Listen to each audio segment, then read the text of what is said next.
Jesus uses a parable story about 10 maidens who either are prepared or failed to prepare to meet the groom.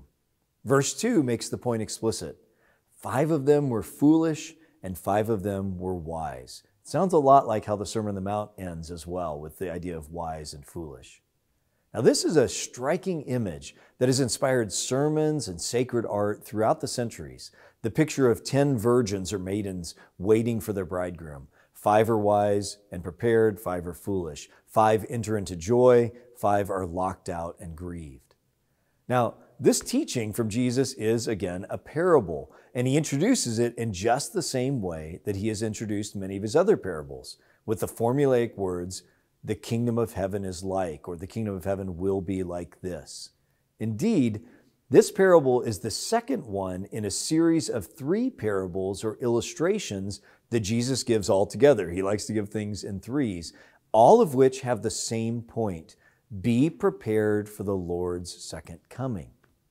The difficulty of interpreting parables is that often we can get caught up in the details and miss the main point. This parable, I think, is a great example of this danger. That is, our tendency when reading a parable in the Bible is often to try to make one-to-one connections with every element in the story and every element in our world.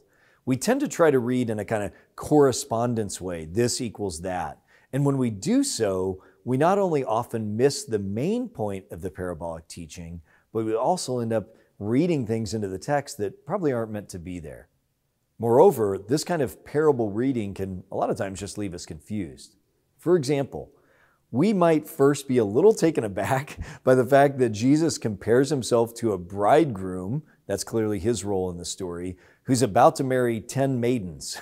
This may seem to be presumptuous, unchristlike, and maybe even chauvinistic. Additionally, what are we to do with the element in the story that when the unprepared virgins ask for oil from the others, they're roundly refused? Is this not Christian sharing? Shouldn't that be happening? And when the 5 maidens do arrive late, why are they not just allowed in? They're just a little late. Presumably, if they were to be married to the bridegroom, he would have known them and welcomed them. Now, these problems with the parable show that the problem is not Jesus' parable, but our approach to reading it. Instead, we need to let the parable be a self-contained story, not pressing the individual elements too far or forcing them to correspond to everyday realities. The point of the parable is clearly stated by Jesus at the very end in verse 13. Therefore, be alert, because you don't know either the day or the hour of Jesus' return.